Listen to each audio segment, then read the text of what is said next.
Gong or Drawing Silk Qigong. What is it? How to practice it, and what is it good for?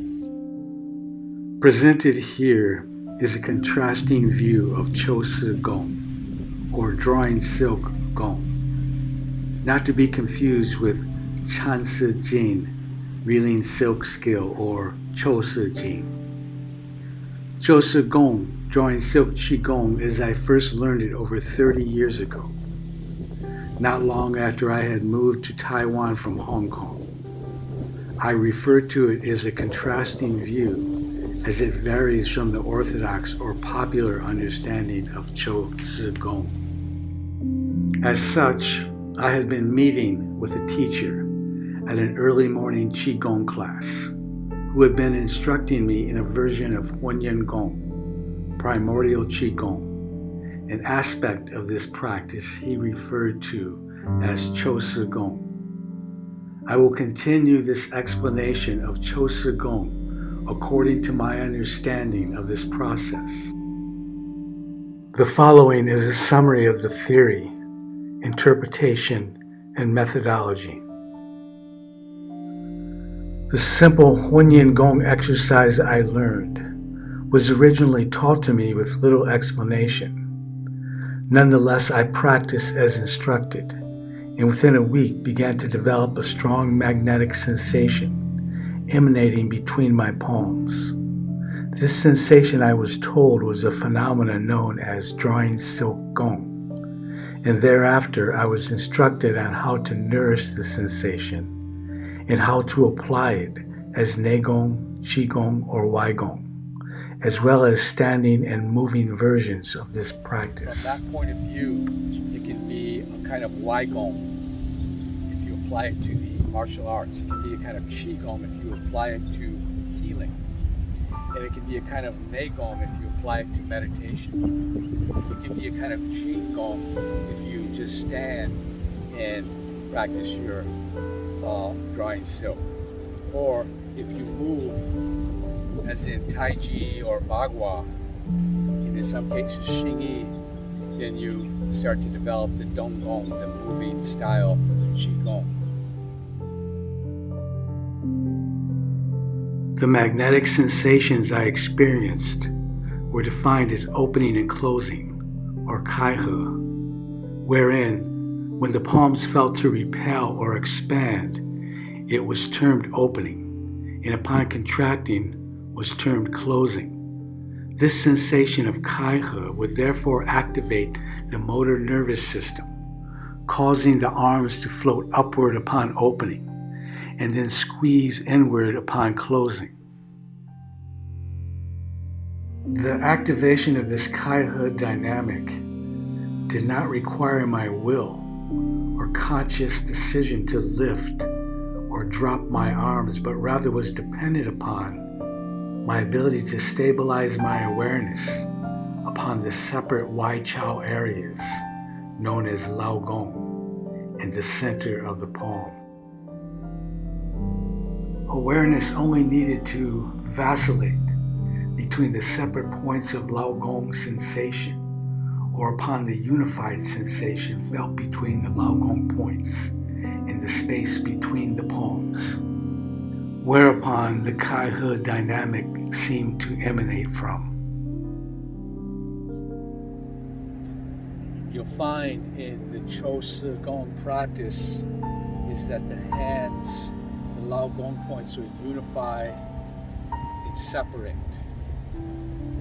This continuous motion of unification and separation, wherein the end result is that you have a tension that is somewhere between the unification and somewhere between the separation, midway between these distal and proximal locations. This Lao Gong point is attempting to sense the synapse, the Wai Chao, the external energy point on the other side across from it. This allows you to practice sensitivity and sensation simultaneously.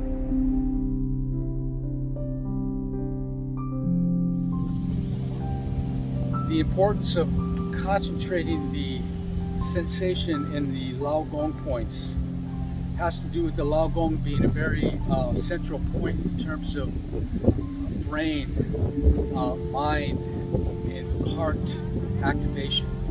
It's a very, very sensitive point on the ventral surface. This is important because this differentiation process requires the activation of the nervous system. Drawing silk, I learned, referred to the ability to sustain this kaihu phenomena during individual practice sessions. Hence, one finds that as attention strays or one's postural integrity is not maintained, the connective force is broken.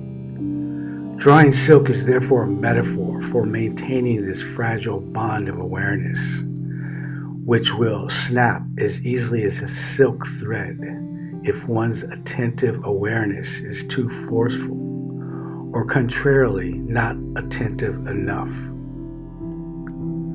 From this perspective, it is evident that the metaphoric silk thread exists as a communication or signal between the body and mind, much like a respective receiver and transmitter.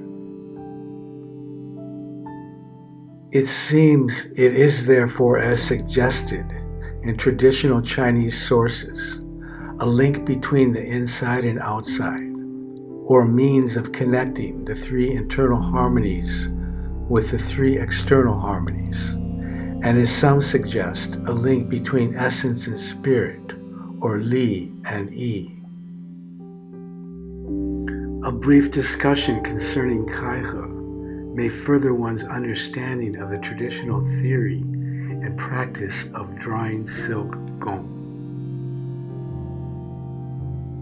The theoretical basis for the terms kaihu, or opening and closing, as applied in Chinese alchemy, was originally used in discerning order from within the chaos of the primordial universe. Accordingly, these terms generally refer to the expansive atmospheric and contractive elemental polarity between heaven and earth. Ultimately, such atmospheric and elemental polarity is a traditional frame of reference for the polar division of light and ethereal / heavy, dense material energies. Opening and closing can therefore infer the respective division of mind over matter, spirit and essence, awareness and power, outside and inside, or yang and yin. In this regard, the kaihu concept may be considered in accordance to its astrological origins, from the macro viewpoint, then traced back to its micro applications and influences upon humanity. Initially, cultivation requires one to differentiate an awareness of self from within the infinite primordial chaos, or rather, from a state of non-differentiation to differentiation, from nothing to something. This progression of awareness may lead to the realization of self as a node or link between heaven and earth. Silk Gong is suggested by some to represent this aspect of Huanyan Gong.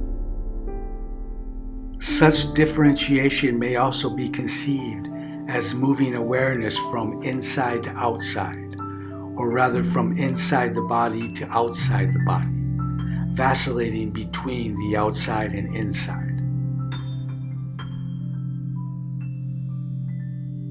Generally speaking, the terms opening and closing are essential to understanding the theory of Silk Gong or Drawing Silk Qigong. When the attention comes in, we call this closing. When the attention goes out, we call it opening.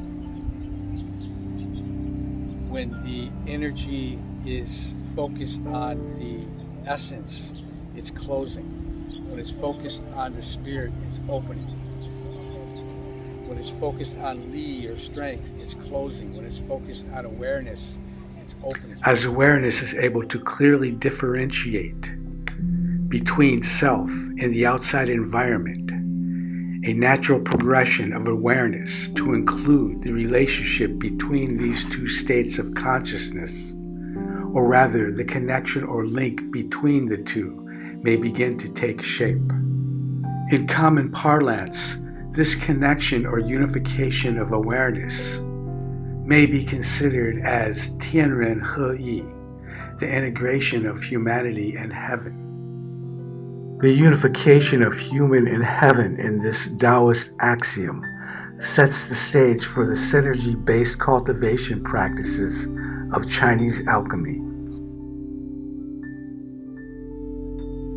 The awareness or the intent is focused upon the body, or it's focused outside the body, along with the connection between the inside and the outside. So in all, you could say there's three focuses or three types of awareness: an awareness of self, awareness of the environment, and awareness of the connection between the two.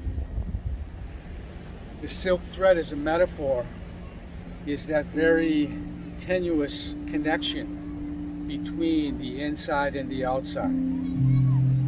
It's the middle frequency between spirit and essence, between yi and li.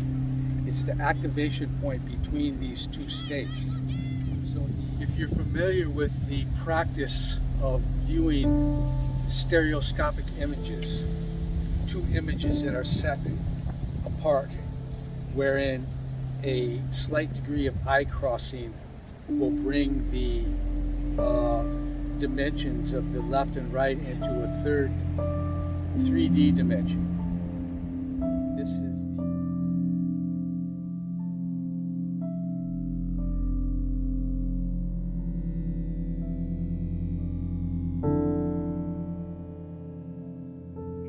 This is the analogy, the metaphor that's assumed in practicing this kind of stereoscopic feeling, sensation.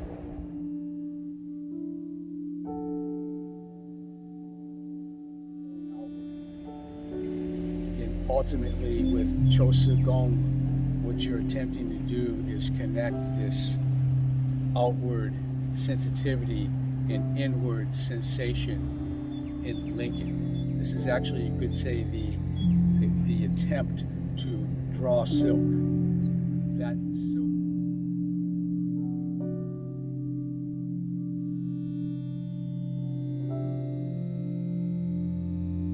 As a metaphor, is indicative of the right degree of mental force, mental tension.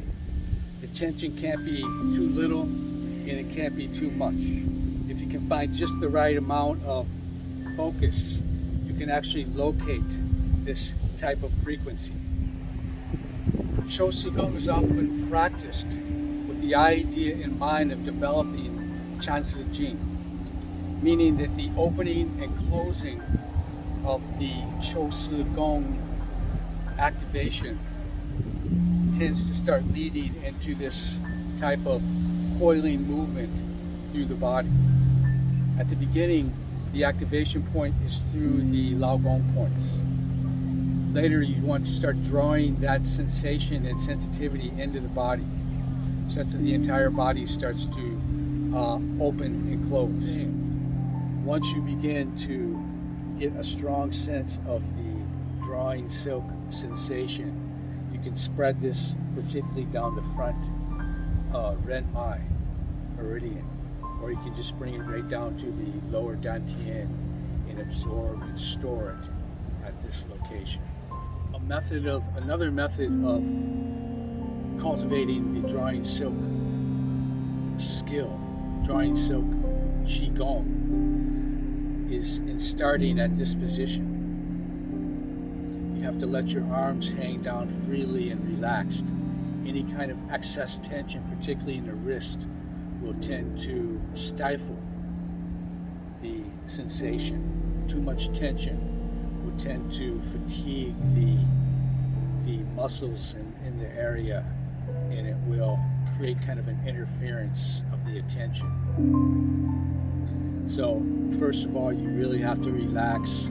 You also have to make sure that the fingers, stretch the fingers and then let them contract back, kind of like a spider web opening and then slightly closing. This will create the best kind of contact point, such that the Lao Gong point isn't closed and it's not strung too tightly or with too much tension.